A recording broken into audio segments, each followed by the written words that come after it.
Listen, if you are on this show tonight and you're not looking to grow, you're not looking to better yourself, and you just want to be complacent and watch TV, this may not be the place for you. But if you're Yeah. looking to grow, if you're looking to elevate, and you're looking to do better and see a new you in 2025, you are in the right place. So that being said, what I want to do is turn it over to my good friend because he is driving the train tonight. Yeah, man. So again, everything that coaches said, he said this is our first live show, live. The last 4 weeks we were we pre-recorded shows, but again, I am so happy that you guys are joining us here tonight. I know it's Tuesday. I know people got life going on. They got kids, they got grandkids, they got husbands and wives, and a whole bunch of other things going on. So we do appreciate every single person who is in the chat, who is watching at home, who is on um, all the different platforms: YouTube, Facebook, LinkedIn, Instagram, all of those different things. And also, we want to me and we just talked about it right before the show. So stay tuned. We're gonna have a surprise for y'all at the end of the show. So in order to get the surprise and to know what's going on, you have to stay tuned in to the end of the show. All right.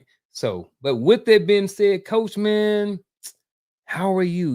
We get together on Friday night. I'm gonna plug your show for you. So, Ella, not, Empowering Perspective podcast every Friday night on the Empowering Perspective YouTube channel, 8 o'clock p.m. Coaches Live. I'm on there almost every week with a couple of other brothers on there, and we're having some great conversations over there too. So don't forget to tune in over there on Friday nights at 8 p.m. Um, what else? Any more other housekeeping things we need to I don't talk know, about man. before we get started, man? I don't know. With the exception of that one surprise that we're going to hold to the end, Oh yeah. I think you pretty much kind of covered all the housekeeping stuff.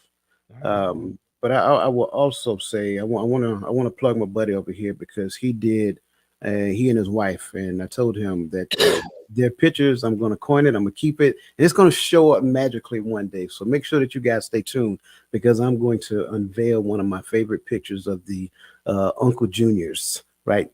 It's an awesome picture. He went. In fact, I don't want to steal your thunder. Tell him what you did this weekend, man. Well, so I did the Spartan race, the trifecta. So on Saturday, what you do is a 21K, so it's about 13 miles, and I think it has 30 obstacles. And then on Sunday, the next day, you do a 10K, which is just over 6 miles with 25 obstacles or 30 obstacles, somewhere around there. And then after that, there's a 5K, which is 3.2 miles and has about 25 obstacles. So I got the pleasure and to do it with my wife. So Saturday afterwards, I came home and I was talking about it. She saw that big old medal I had and stuff like this. And I was like, babe, you want to do it too? And she was like, okay. So I was happy. And then I started talking about it. She was a little nervous and stuff like that. But Miss Uncle Junior, shout out to her. She stepped up and we got the 5K done. And it was a wonderful time. I enjoyed it. And it's funny, man.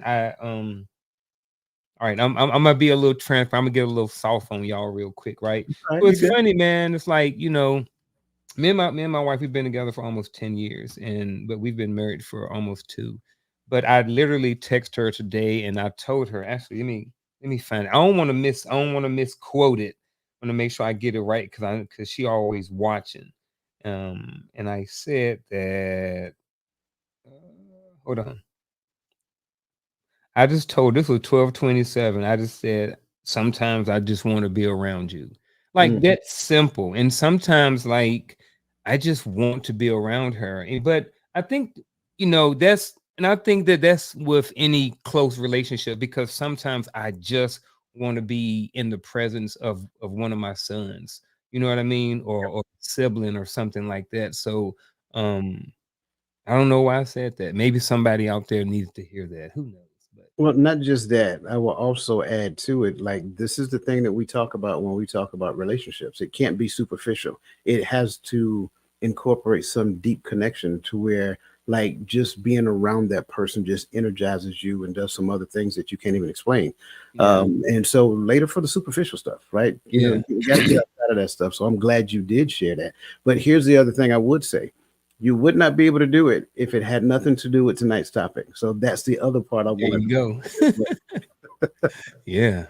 So, with that being said, folks, we're going to jump right into it. So, tonight we're talking about mental stability, the key to long term stability. So, with that being said, folks, what the heck is mental stability? All right. So, what's going to happen is I'm going to throw up the definition up here. And then, right after this, me and Coach are going to take turns at giving our interpretation of what we think mental stability is. So, and feel free that if you're in the chat, if you want to type in your definition, feel free to do so. So mental stability refers to a state of psychological well-being characterized by emotional balance, resilience, and effective coping mechanisms in the face of life's challenges. Right? That's the same thing I said when I looked at it, and then I quoted it and I stuck it up there. I was like, man, break it down in regular folks' terms. So here's what I'm going to say mental stability is.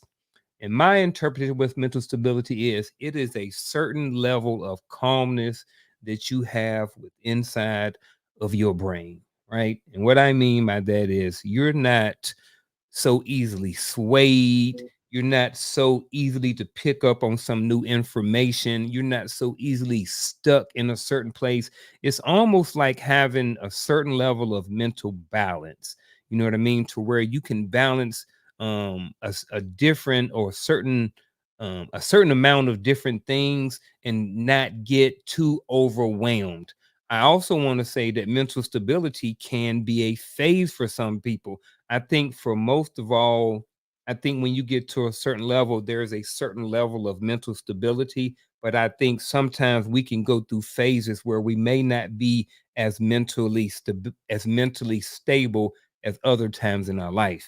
For example, we may be mentally stable, but however, there may be something that comes up like a loss of a job, right? So now you still have a certain level of mental stability, but now there are some certain things that's going on that may take more brain power. So it can sometimes cause you to kind of go away sometimes. So that's why it's important that we work on mental stability on a daily basis, or at least on a regular basis. I think we need to do challenges, some exercises, or do something to help with our mental stability. I know I'm jumping too far ahead, but in a sense, it's in a sense, it's kind of like a calmness or in your brain. Yeah. That's how I see it. I'm breaking down. It's like a kindergarten or third grade level. Just a calmness in your mind. I like it. I like everything that you said. I kind of, for me, I like to look at it like you ever seen people juggle? Like Yeah, they're juggling balls, right? So it's like they're throwing it up and they're trying to make sure that they have the rhythm down to it. And so as they keep doing this thing, this motion right here, they're trying to ensure that the balls maintain the rhythm that they have going on. And as long as the balls maintain the rhythm with the catch and transfer and toss and catch and transfer and toss, everything is fine. But once the rhythm gets slightly off track, then what you'll find is that they're going to have to scramble to try to get them back on track. And if they can't get it back on track, everything is just going in disarray. It also kind of puts into perspective like a timing belt in a car. Like if your timing belt is off, your engine is going to be off. Like a lot of those things are going to be off. So I look at those different items that a person was juggle, whether it's like bowling pins or whatever. Those different items would either be a person's it could show up in emotions, it can show up in thoughts, and it can show up in, well, let me say it like this. It is a juggle between a person's psychological health, emotional health, and like their physical health as well. But then those things will manifest itself in the form of thoughts, in the forms of feelings, and in the form of their behavior as well. So just like you said when you made mention that, it'll be certain situations to where they find themselves discombobulated and going in the whirlwind. Well, I believe those situations show up just so that you can see that this is something else that you have to work on. I don't think it's a bad thing when you find yourself emotionally challenged or mentally challenged in a certain situation, because that situation presented itself so that person can grow. But I also think that the way that a person can consistently maintain their equilibrium in between their thoughts, their emotions, and their behavior, that helps them to understand how mentally stable they are. But a lot of times, depending upon the situation they find themselves, they may get a little topsy turvy. And so, everything you said, I agree with. I would just say that it has to be, it's a degree of consistency. And so, what does that mean? That means that when it comes down to my psychological health, how fast can I pop back? So, when situation present itself, do I just go all disarrayed, or can I just go through the thing and go back to my safe space, my comfort space, things of that nature, so that I can maintain equilibrium throughout the ebbs and flow of life. And so I think when we look at it from that perspective, mentally stable people can go through things and it doesn't look like it is affecting them that much. Sure, they're human. Sure, they're going to display some emotions, but it shouldn't be to the point to where they just unravel at the seams.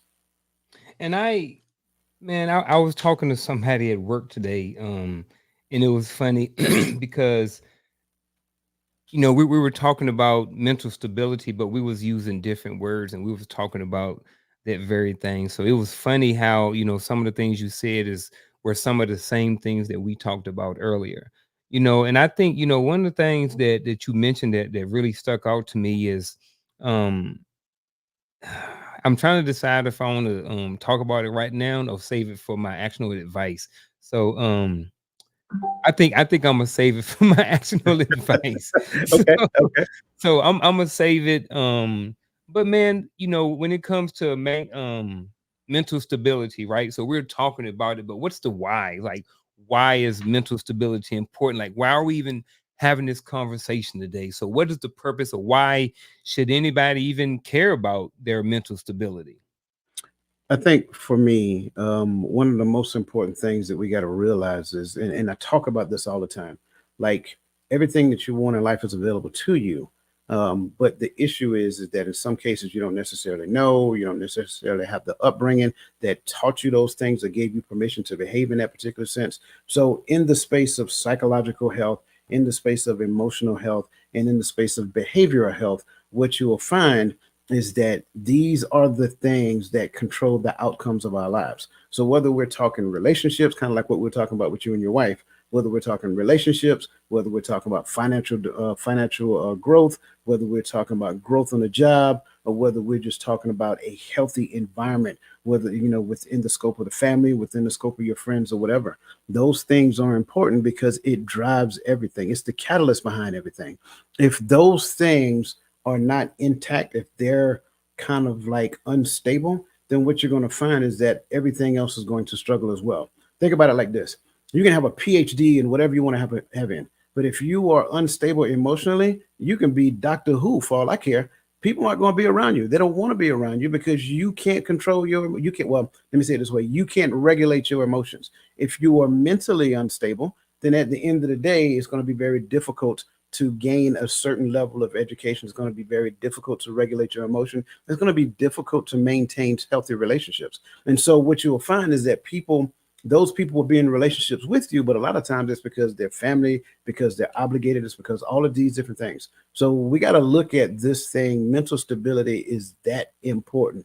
It is important enough for us to take the necessary time out so that we are mentally stable regardless of whatever situation we find ourselves in. You muted, bro. Oh, I was gonna say, I said, man, you own it, man. That was a great response to this question. I just want to kind of add to, but not definitely not take away, as what I mean, in a simple turn, why is mental stability important? I think it's important for the unknown, right? In life, there is a lot of unknown.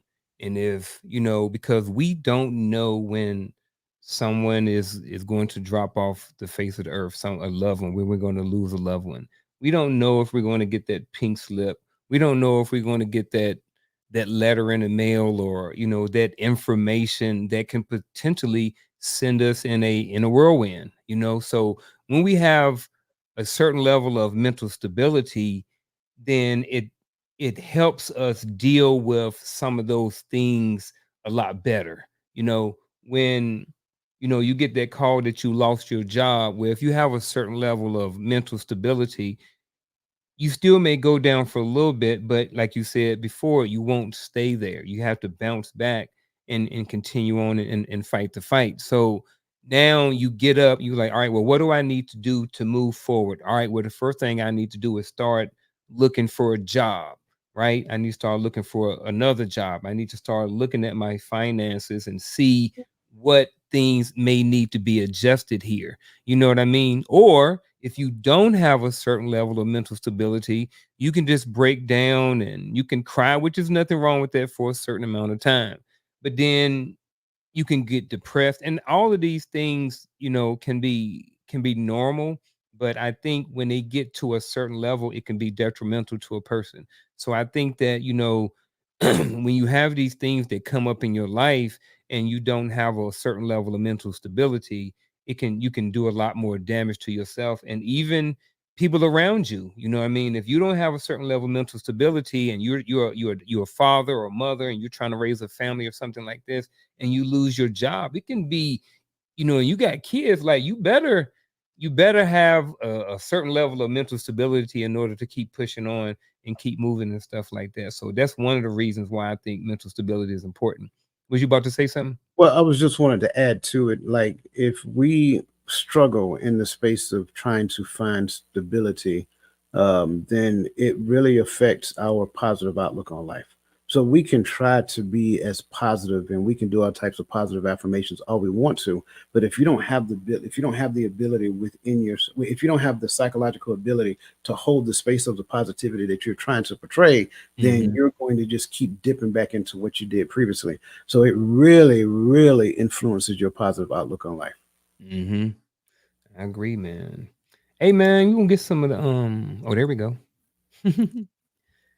Lisa Keys.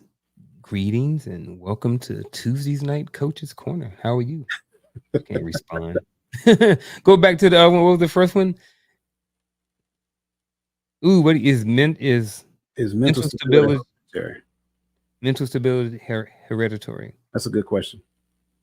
Me personally, I do not know the answer to that. I I understand hereditary and I understand genetics. I also am a firm believer in settings and surroundings as well. So, because I really don't know the answer to this, I'm not going to say yes or no, but I am going to say that the surroundings that you are brought up in and who you surround yourself, even as an adult, definitely does can affect your mental stability. You take a child, for instance, that if the parents are not mentally stable, then I work in the education. A lot of times, I see students that are on the same path, but I can't confirm whether or not it's hereditary or if it's based off the environment. I love your response. And before I respond, one of the things I want to make sure that I address is that neither one of us here are clinical psychiatrists. I want to start off by saying that. However, given the background that he and I both have, we've done some extensive study in when it comes down to the behavioral sciences. And so if you recall, when you go to the doctor, one of the things that they ask you, is there any history of this? Is there any history of that? Well, when you start looking at some of these psychological disorders that exist out there, and I'm not saying that mental instability is the same as a psychological disorder, but I'm saying that would be an extreme version of it, a psychological. But they ask those questions so that they can try to look for the signs and symptoms of those particular disorders within the person. That said, I believe it can be in certain situations. Going back to what Garfield just said, I agree. When you have or you are raised in an environment to where you're taught through the lens of an unstable mindset, then you tend to adopt those things as well. So now that being said, is it hereditary? Six in one hand, half a dozen the other. But can it be shared and passed down to the child? I would absolutely say yes, it can be. So great question. Thank you for asking that. And again, ask questions. That's one of the things that we're here for. Ask all the questions that you want to ask, and trust me, we'll tear a show up just to all answer. day. Yeah, Yeah, because that's why we're here. We're here for the yeah. audience at the end of the day anyway. How does maintaining mental stability help cope with stress? Again, this is kind of similar to like the other question. I mean, the other question. You know, when you have a certain level of mental stability, and like I said, you get that phone call from the doctor that someone is, you know, maybe passing, or that someone is I'm sorry. I got distracted real quick. Somebody came in my door because I heard something. But you know, if you lose your job or something like that, you know, I'm not going to, you know, it's like the same thing. So when you potentially lose your job or something like that, if you're in a better mindset, it can help deal with the stresses that may come along with dealing with that, you know. So I just think, you know, I'll just leave it at that. I'll keep it short and sweet because um, I should have rechecked the questions, a lot similar like the other one that we just answered. So, Well, I do have one thought as we're talking about this, because I think it's easy to kind of look at mental stability versus mental instability. And, people just kind of make up some things in their head. So, just from your thoughts, like what would be some of the misconceptions about mental stability? um, a misconception about mental stability. Probably that I don't know if it's a misconception, but well, a misconception is that I think a lot more people, I think people think that they're a lot more mental stable than what they really are. And you can, the test is when the stresses come. You know what I mean? When the stresses come, what do you do? Do you do mentally stable behavior, or do you practice mentally unstable behavior? Now, depend on what the situation is, it could go either way. Right. You know, so I think that one of the biggest misconceptions is just people think that they're a lot more mentally stable than others. You know, I see it all the time on Facebook. You know what I mean? I hear these people, they'll post these mentally stable quotes, and then you'll see their behavior right behind the video. And I'm not saying that they're not mentally stable. You know, it's not Right. really for me to judge. However, um, you know, like I said, I'm not here to judge, and I'll just leave it at that. So yeah, that's just me personally. I just think a lot more people think that they are. I've been around some people like, oh man, I'm this, and I'm just like, bro, no, the way you acting about this, you're not mentally stable. Mentally stable people don't do this. Right. You know what I'm saying? Yeah. So, ooh, perfect example, maybe a perfect example. So I was listening to Mr. Charleston White Mm. the other day. He was through a TikTok thing, and he was talking about, he was on a show, and someone was asking him, hey, you know, if someone was talking about you and your dead homies or something like that, you know, like, you know, you need to get at them fighting words. And Charleston White was like, no, they not. He said, them just words. He was like, I got to go home to my family. I got to go home. I think he said 9 kids or something like that, or his wife or something like that. You know what I mean? And Mhm. I've heard other grown men, even, you know, on elevated dialogue and stuff like that. I remember we having conversation. I'm just being real, and I remember people I on got there were talking and advocating for violence and different things like this. And I am not here to talk anything about them. You know what I mean? Everybody have their own opinion. But when I look at mental stability, people with mental stability, that's not their first response to words. You know what I mean? He was like, words don't hurt me. He said, words, this is what he said, not me. He said, words affect women and boys. He said, words don't affect men. These ain't my words. They Charleston White, so don't eat me up right. in the comments or anything like that. You know what I'm saying? But, you know what I mean? To his point is that people with mental stability don't are not ready to fight somebody because someone said something to them. Yeah, So yeah, that's my 2 cents. It I turned like into that. like 5 cents. No, no, you're good. I like that, and I'm so glad you said that. But here's the other side of. I'm glad you led off with that one, but then I'm also glad you said it's not for me to judge, Hmm. because I think that's where we kind of get into the gray space, right? We don't necessarily view it from the perspective of me understanding where I am from a mental stability standpoint. Is for me to assess my behavior or my emotions or whatever, and then make the necessary changes for me moving forward. I hear your point of view, and I raised this one that if I view myself as mentally stable, all is well. Like I'll be happy, everything's going to work in my favor, and blah blah blah blah blah. And then what ends up happening is that we start putting fictitious notions out into the atmosphere as though everything is just going to come to me. And it doesn't work that way. I believe wholeheartedly that just understanding where you are is just good enough so that you can understand where you need to go.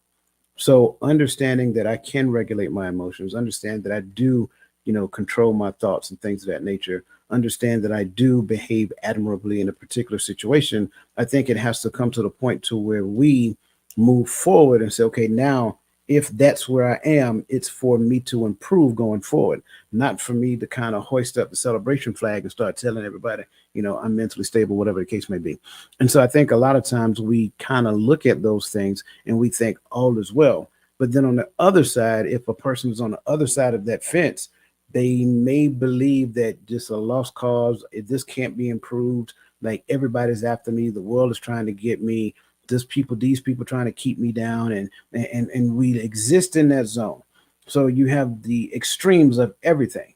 You have these people who exist up here, and it's kind of like utopia, and then these people who exist down here, and it's all doom and gloom. And so I think we have to understand you are where you are, period, so that you can learn, that you can grow.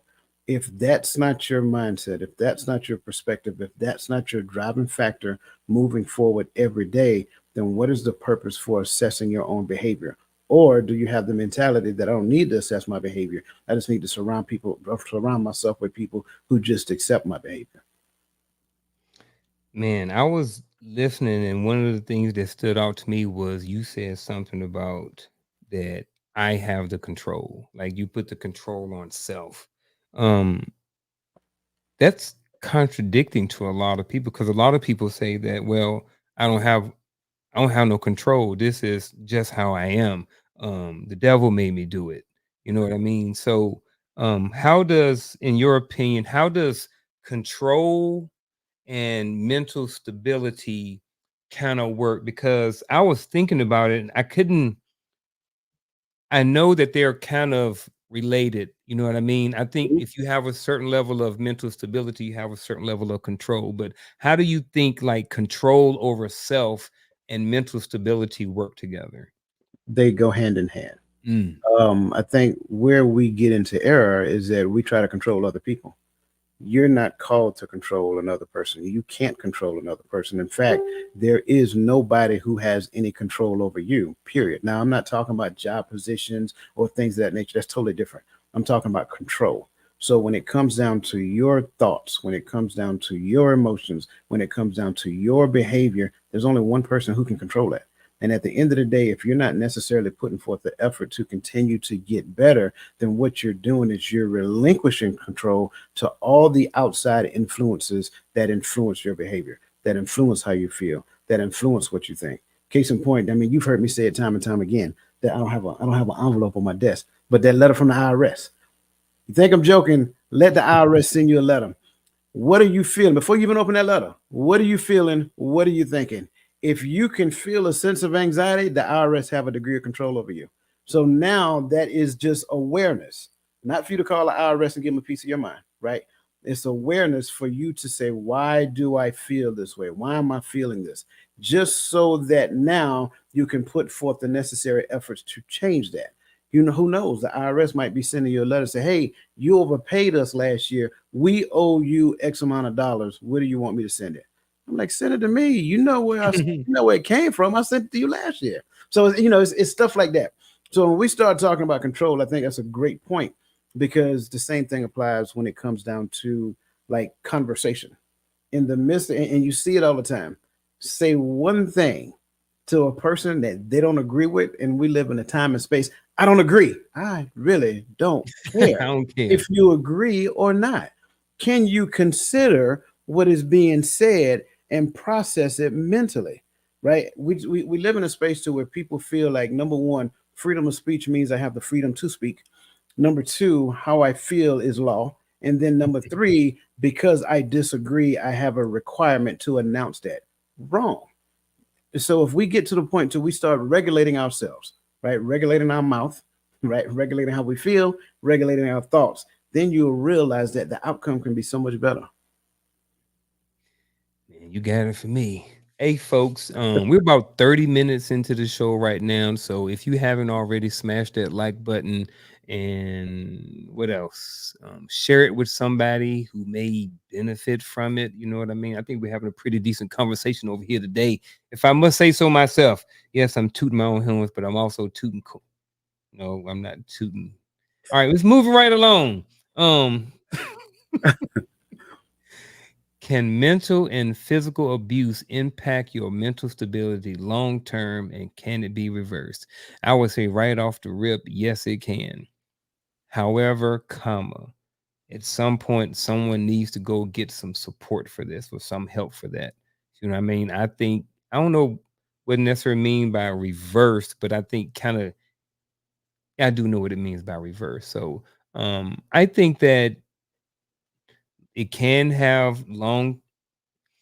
Let me back up. Can mental and physical abuse impact your mental stability long term, and can it be reversed? My answer is yes. And yes, I think that with the proper help and support, you can get rid, not necessarily get rid of, but you can, those things can be an afterthought. You can continue to move on with your life. You can get mental stability back. You can get that again. You know what I mean? Like I said, kind of at the beginning, mental stability can be a phase. You know what I mean? If you look at an average person, probably throughout their day, you know, there are certain levels of mental stability that we go through. At certain level, we may wake up, maybe really high, really stable, right? Something may happen, it may shake us a little bit. We may be right here, and then we may get back up again because everything is okay again. We may get some bad news. It may shake us a little bit. So I think even in a in a day, our mental stability can be adjusted a little bit. But again, my answers to both of these to this question is yes and yes. Yeah, I'm agreeing with you. I apologize for smiling. I just happened to see what Nick D wrote. And she's like, I'm thinking I already paid y'all. So what do you want? I was like, wait, what? But then I remember the IRS thing. So Yeah, so I'm Aaron. with you. I'm with you on this, right? It would have been like a Mhm. basketball response to me. Yes and yes, right? Mhm. Can mental and physical abuse impact your mental stability long term? Absolutely. Like think about it for a moment. If you were raised in an environment to where you were told you're not going to amount to anything, you're no good, you're blah blah blah blah blah, and you hear this constantly, then as you grow up, that is like it starts to take its toll. Like I don't care who you are, if somebody tell you something constantly over and over and over again, eventually you're going to start believing it. And here's the truth of the matter: you don't have to believe it 100%.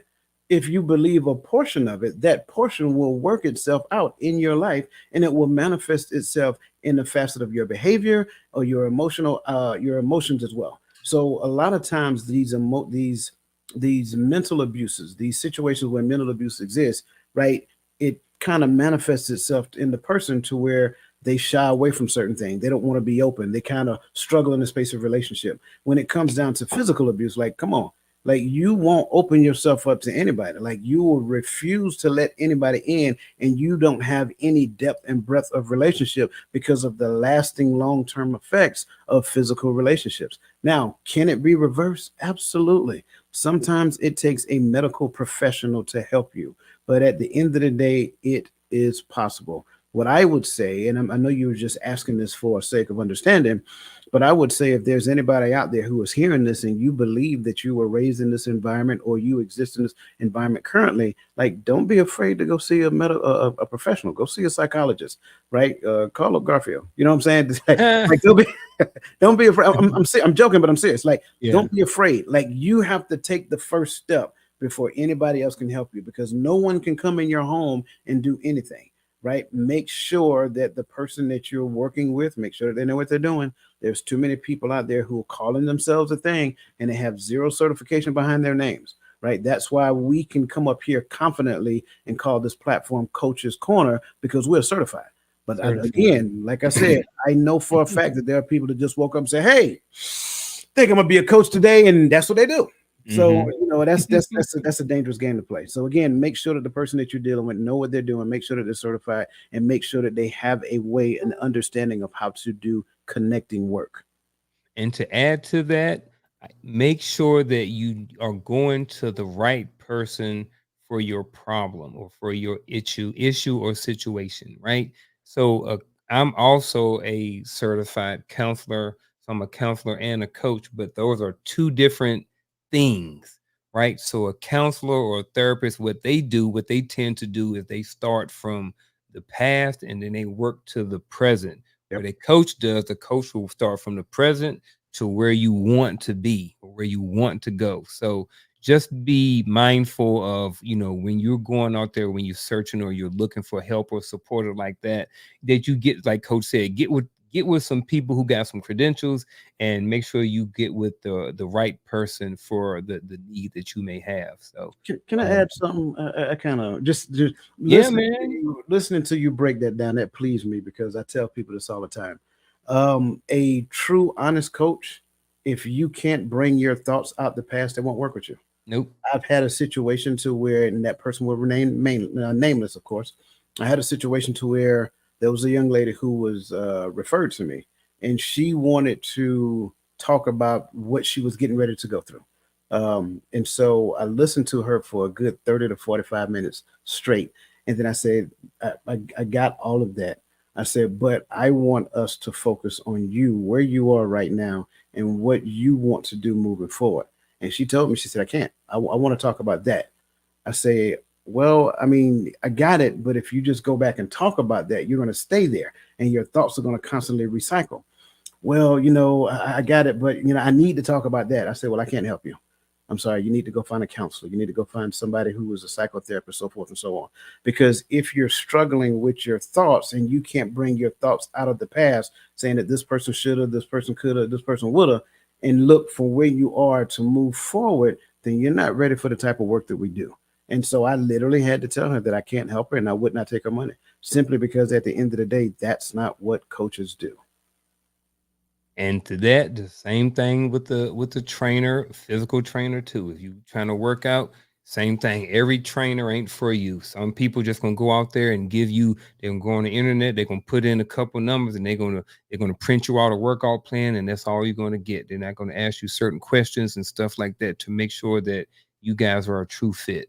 So man, where we at now? Listen, you know what, folks? You know what we got for y'all over here on Coach's Corner now? We got some true false questions over here. So y'all can feel free. Go ahead. What you got? Can we get the people a shout out real quick, man? Yeah, man. I mean, we ain't shout the people out, man. We appreciate you guys. Listen, wherever you are, like Garfield said previously, whether you're on Facebook, whether you're on YouTube, whether you're on Instagram, whether you're on X, or whether you're on LinkedIn, we want to make sure that we appreciate you guys, right? Listen, again, we normally try to call you guys by name. And again, by all means, if I miss somebody, please don't get mad at me. I'm human, so I may miss it. So shout out Michelle Ray, Crystal Everett, Nick D, Miss Verly McCoy, good to see you. Miss Bernadette Simmons, Lee Chatham, good to see you, brother. Welcome to the show. Let's see who else that I missed. I know I seen Ben. I'm about to call him Ben Hur, Mr. Ben Sadiq. I know I see you out there, brother. That's Roland, by the way. That's his his stage name. Also Miss Adrian Walter, good to see you. Mr. Antoine Lyons, good to see you, brother. Always good to see you, and welcome to the show. And Chris from across the table, from McClellan, good to see you, brother, and welcome to the show.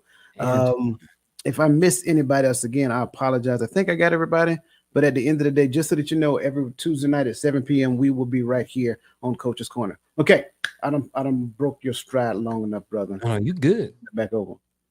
All right. So the first true false question of the night is: mental stability refers to the absence of stress or challenges in one's life. Coach, is that true or false? Yes. No, I'm joking. No. False. False. Totally Why? false. Why is Why? that false? Why is Because it- I believe that situations must show up to challenge you, not just challenge you, but so that you can grow from where you are. Your life was never intended to be stagnant. You were never supposed to get comfortable. And I think a lot of times what we do is we try to find comfort zones. So we go from comfort zone to comfort zone. Like I'm in my comfort zone, and so I'm working with Garfield now. Garfield, I need for you to be comfortable in my comfort zone. No, that's not what relationships are. Garfield is supposed to push me outside of my comfort zone. That's how I know he care about me, and vice versa. And the same thing comes. I hate to say it. I'm sorry. People ain't gonna like it. That's all right. Same thing with husband and wife, right? We should not be finding comfort zones. Like I keep shouting them out because again, both of them went and did a Spartan. I'm not doing that. A Spartan race? No. But look, they doing this as husband and wife couple. So shout out to them because I think that's awesome. But the answer to this, without a doubt, hands down, is no. You're never supposed to just get comfortable and settle down in a comfort zone. I believe wholeheartedly the day that you stop growing is the day that you actually put in your request to die. I like false too. I think, like even if you are at the highest level of mental stability, life is going to still life. Life don't stop regardless of your mental stability. It don't matter what goes on, life is still going to life. People are still going to pass away. People are still going to have accidents. We're going to get older. People are going to fall down, break hips. I'm just saying, life is still going to life. You Yeah. know what I mean? So at the end of the day, better work on your mental stability. You know what I mean? Because life ain't going to stop. And the more resilient you are and the more mental stability you have, I think the better you are as a person. Do we have any more questions? Oh, go ahead. I got one more. I got one more. Yeah, there you This go. this for all my praying folk out there, right? I'm sorry. Uh-oh, you about to touch on some toes. This for Hey, all my that's praying. This for all my praying folk out there. I know we like to pray to ask God for certain things, but let me tell you what I believe. The minute that we ask Him for certain things, what we're doing is we're asking Him for the tribulation that comes along with that thing. Why?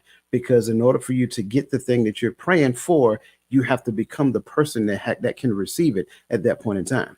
So when you pray and say, "Hey, I want this," then the tribulation is coming to move you out of your comfort zone so that you can be the person to receive it. and also be specific. Be I be specific. specific about what I want. Just saying. All right. What's the next one? True, false. Achieving long-term success is solely dependent on external factors such as talent and opportunity rather than mental stability. I can't even get that out without laughing. So I already know that's false. You going? You say you already know that's false? Yeah, I know that's Yeah, false. I You know got what I it. mean? Is this first on me or you? I'm sorry. I'll no, go ahead. Okay, yeah. So I tend to talk. I mean, I've mentioned this, and you guys who in the Diamond Club, you remember that. You remember this one. I talked about contributing factors and deciding factors. Anything external to you in most cases are contributing factors. They're not the deciding factor. Like case in point, if I come to the fork in the road, well, I can go left or go right, but I have to make a decision on which way I'm gonna go. The information that I know in relation to where I'm trying to go will help me in making that decision. But at the end of the day, the last decision is on me. So when we look at certain things, there are contributing factors and deciding factors. And unfortunately, we put way too much weight on contributing factors and say that's the reason why this didn't happen. I'll give you a perfect example. Like, let's just say for tonight, if I was late, and if I was late because I decided to go to the store at like 6:45 and I didn't make it back to like 7 o'clock on the dot, and I sat in the chair and I'm like sweating, and I made it, right? And Garfield like, come on, man, you're supposed to be in here at 6, at least 6. Well, see what had happened. I had to go to the store. No, you made a decision to go to the store. You didn't have to go to the store, right? So the store was not the deciding factor. The store was only a contributing factor, but the store could have waited. So that's what we do a lot. And I'm only using that one because it's real lighthearted. But if you think about it, there's a lot of times we will look at a contributing factor and say, that's the reason why. Anything that's external to you, unless it is driving a decision, right? And I'm saying that intentionally, unless the external thing is driving the decision, case in point, you didn't pay your mortgage and now they done came and put a notice on your door and now you got to go. Well, we want to say, well, they tell me that they evicted me out. No, you didn't pay the bill. The deciding factor was that. That's the reason why you got to go. So I can't say, hey, they're doing this to me. No, you did it to yourself because you made the decision. Exactly. There's excuses. And we do it all the time. Yep. Man, for my 2 cents to this question is, the streets are filled with a bunch of people who had talent and opportunity. They didn't have the mental stability. How many people made it to the league and with talent and opportunity, and in 2 or 3 years they're out, 1 year they're out because they didn't have the mental stability that goes along with being in the league or going along with being in the NFL or whatever, that corporation, that opportunity. We saw it. We saw it in the military. We had guys that had talent and opportunity, but they didn't have the mental stabilities. I know somebody who didn't have enough mental stability, and they went a long way in their career, and they had a lapse in judgment, and they wasn't at 17 years, and they end up having to get out. You know what I'm saying? So mental stability is, this is 100% false right here. So yeah, 100% false. That's a good example right there too. Yep. Maurice Claret. Yeah. Yep. Mental stability. Yeah. All right. True, false. Prioritizing. Oh, go ahead. Read no, you got it. Prioritizing mental health and self-care is a sign of weakness and may hinder long care success. 2 thumbs down. 2 thumbs down. Yeah, man. Prioritizing mental health, and I won't even, I say self-care, but just care in general. It is not a sign of weakness at all. In fact, it's more of a sign of strength, because recognizing that I need help with my mental health, surrounding myself with people, I'm kind of getting into action steps, but surrounding myself with people who can help me identify some of the things that I cannot see, right? Having people in my corner that can tell me certain tips, tell me certain things that I can do better for myself in a way of self-care. I'm not talking about taking a shower and putting on cologne or nothing like that. I'm talking about like meditating and things of those nature. Like people who teach you how to meditate, talk to you about meditate, talk to you about like ways to kind of center yourself. Like those people are great to have in your corner. So this is not a sign of weakness at all. This is a sign of strength. And it's probably one of the strongest attributes that you have. Having the ability to center yourself and think about something specifically. And I talk about it a lot, like focus on one thing, right? And you focus on the stylus for the next 5 minutes. Can I focus on the stylus? Look at it, think about it. Don't allow my thoughts to drift any place else, right? If I have the ability to do that, that is a strength. It's not a weakness, because remember, and I'm just going to put us out there, little young fellas, when we was in school, right? And I ain't talking about college either. I'm talking about like middle school. That's kind of like the years, the middle schools and early high school. You sit there and you try to pay attention.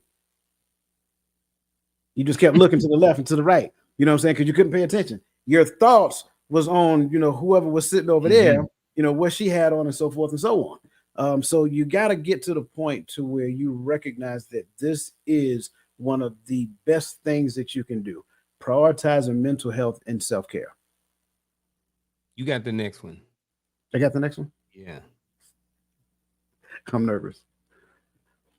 Long-term success can be achieved without addressing underlying mental health issues or emotional well-being. See, this is the part. That's why I wanted to go first, right? Because I didn't want you to sway my answer, right? Because if you would have spoke first, I think I may have swayed my answer a little bit, right? So I'm kind of on the fence about this, right? And the reason why is because I'm looking at what is considered success. That's very, relative to the person. you know, we also, like I said, we see people on the streets who had talent and who had opportunity, but they didn't have the mental stability and they're on the streets. We also have seen some people who have had what we may consider some long-term success. We look at actors, we look at athletes and stuff like this, and we also see them as what we may think. Remember, Coach said before, we're not psychologists or anything like so. We're not psychiatrists. You know what I mean? But um, let's look at this is my dude right here, right? But some people may say he has some mental issues, right?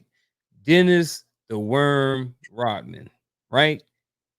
Had some success, had some long-term success in the NBA, right? But a lot of people have looked at him and considered him as someone who has had some underlying mental health issues. You know what I'm saying? And I think that if we look, we can find more examples of this, probably even in our own, yeah, and definitely in the entertainment industry. But again, that comes back down to what is considered long-term success. You know what I'm saying? So with this right now, I haven't fully went true or false. So I'm still kind of on the fence of this. And the reason why I'm on the fence is just because of the term success. I like what you did there.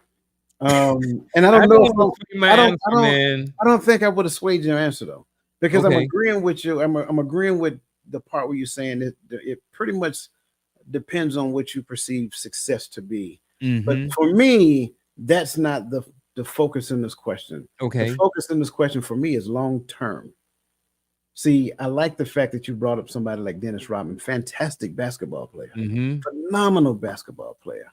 But when you look at the social life, relationships, things of that Mm-hmm. nature, even in his prime, they were like up and down. You know what Yeah. I'm saying? Nothing stable, nothing consistent. Yeah. You're hearing all types of things in social media. And for me, it bothers me that, people will air their family laundry on social media, because I'm hearing something about Brian McKnight these days. Again, Brian McKnight, somebody from the singing industry who's had long-term success, fantastic, phenomenal singer. I used to love listening to his music. There's a bunch of kids was made off of Brian McKnight.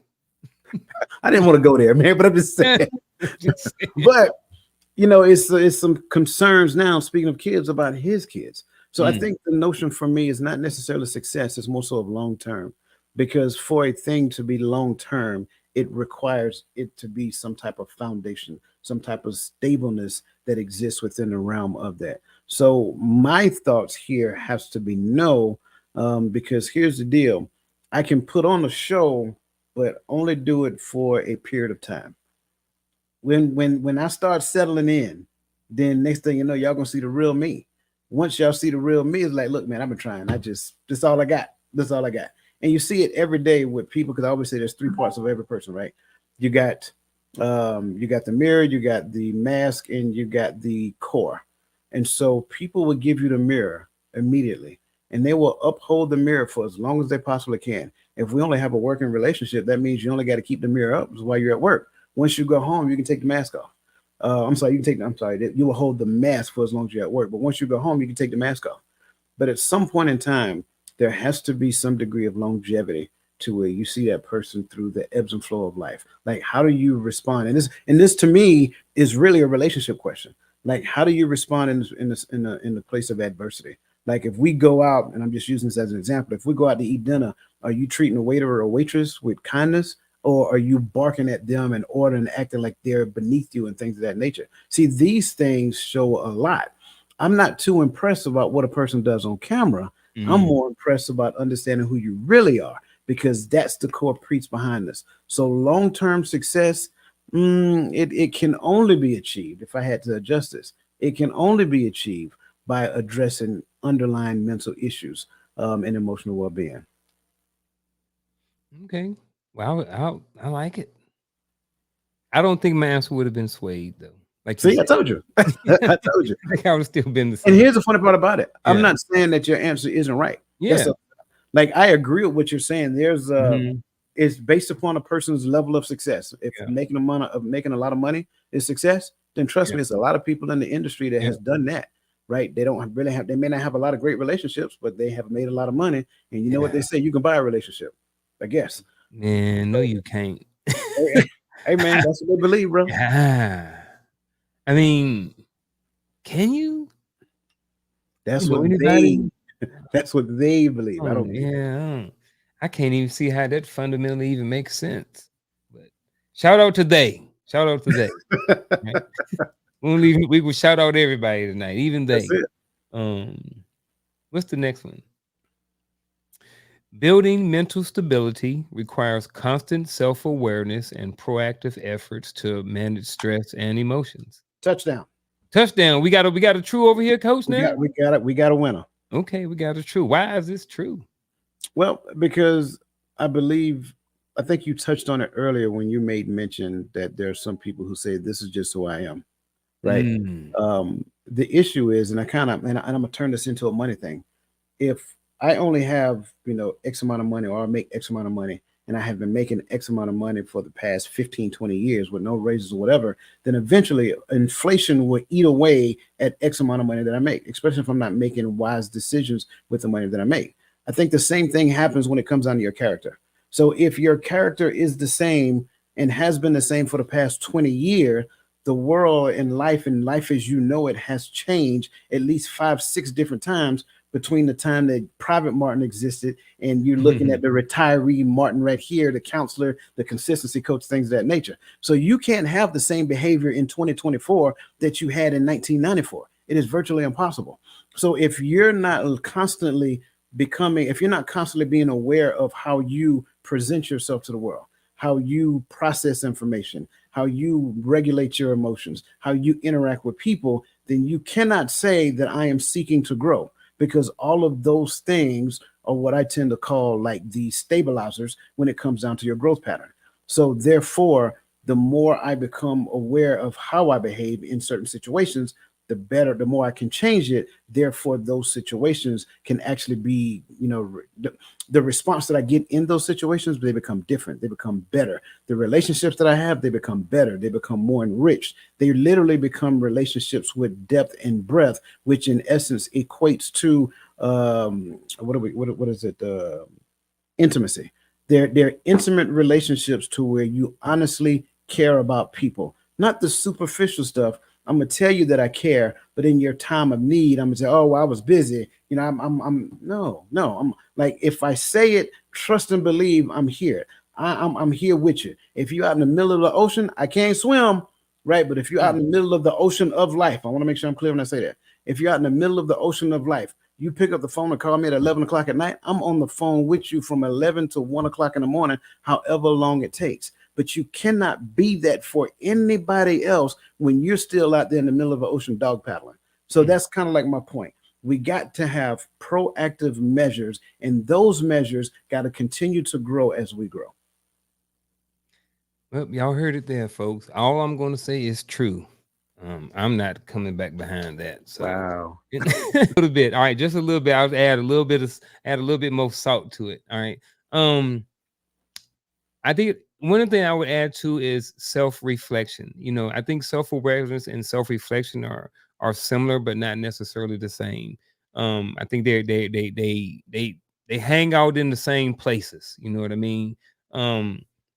But when you spend time intentionally working on yourself, looking for not necessarily issues in your life, but looking for shortcomings or looking for areas of improvement in your life. You know what I mean? I think that right there helps build your mental stability. When you're proactive and you saying, "Hey, look, I'm not going to wait to the last minute and 6:45 to run to the store. I'm gonna leave at 6 o'clock. That way I'll be back by 6:15. So I'm not late to the show at 7 o'clock." So that's being proactive. That's managing your time, managing stress, emotions. When things come up, what are you going to do with those emotions when they are set or placed on your lap. You know what I mean? We have to do something with them. And for most people, like you said, they're fork in the road. You know what I mean? You have to make a decision and you have to eventually go down one of those roads. But folks, we are at the 1 hour mark, and this is where we're on. This is a 1 hour show. If you want an hour and a half, you can slide over this Friday night and you can check out the Empowering Perspective podcast. It'll be 8 o'clock p.m. Eastern Standard Time until 9:30. So you got an hour and a half over there. But wait, you do have something to share. Not yet, though. I'm gonna wait till after the actionable advice. All the way to the end. Oh.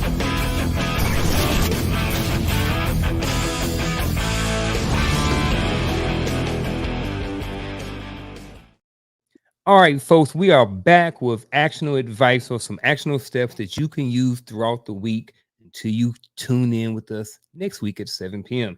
So these are tangible things that you can actually do to help you on your journey of life. So tonight, for my actionable advice, when it comes to mental stability, I want to start with using applying what I want to call the 10-minute rule, right? So I like even numbers. I don't like odd numbers. So when and if you have a situation that comes up, you have 10 minutes to deal with that situation. Now, well, I'm not talking about an extreme situation like death or of a family member or something like this. I'm just talking about someone says something at work, someone cuts you off or something like that, where you are when you kind of sends you off balance. What I want you to do is take 4 to 6 minutes and vent. Get mad. You can do whatever you want to do. If you're a type of person and you cuss, then you give it all the negative energy you want for 4 to 6 minutes. After that 4 to 6 minutes, you take, like I said, it's to 10 minutes. So I prefer to take about, depends on how bad the situation is, I may take 6 minutes to vent and to deal with that situation. But then I'm going to take the other 4 minutes or the other 6 minutes, and I'm trying to figure out a solution or a better path for whatever I just went through. If someone cut me off and I got ticked off, why did I get ticked off? That second 4 minutes is for figuring out the reason why I may have got ticked off and figuring out a plan to do better or to control my mental stability in the future. So that's my actionable advice, is the 10-minute rule. If something happens to you, take 4 to 6 minutes to vent or to deal with it, and then take the other 4 to 6 minutes and figure out a solution to whatever that just went on. I'm gonna tell you, man, you kind of stole mine. I'm not gonna lie. I'm still gonna share it, but I just want you to know you stole it. I'm gonna say the same thing almost, but it's a little different. I want you to, in the space of routine practices, I want you to make it a practice to self-reflect. Now, what does that really mean? That means that at some particular point in time, and it has to be the same time every day, I want you to reflect on your day, regardless, good, bad, or indifference. I don't really care. Reflect on your day. I want you to write down something good that happened. I want you to write down something bad that happened. I want you to assess the emotions in the space that that this thing happened. Why did I feel the way I feel? Even if it's good, why did I feel this way? What were the contributing factors and what were the deciding factors to this thing, right? And then what can I learn based upon this situation? If it's a bad situation that you don't necessarily harmonize with, then what can I do to change it? Therefore, when this situation presents itself again, I respond to it differently. Like I talked about the IRS letter. If I got a letter from the IRS and I started feeling anxiety, then why do I feel anxiety? Write that down. You know what I'm saying? And then so forth and so on. Now, how can I change that? Even if it's good, right? If it's a good thing, why do I feel good about this? You know, what triggers this, so forth and so on. And then, like, how can I make it better? I think good things can be improved to be better. I think a lot of times we sacrifice great for good enough. And I think too many times we exist in the space of good enough simply because achieving great seems a little uncomfortable. Get out of that, right? Get out of your comfort zone. Smash comfort zones when it comes down to that. I don't care what it is. Smash your comfort zones when it comes down to relationships. Smash your comfort zone when it comes down to your finances, and smash your comfort zone when it comes down to the outcome of the life that you want to have. I think when we do that, when we create a routine based upon self-reflection, I think that is the gateway that can actually catapult us into a life of growth. And that's what we're looking for. We're looking for a lifestyle of growth. And then eventually all y'all be like Garfield and a whole bunch of coaches.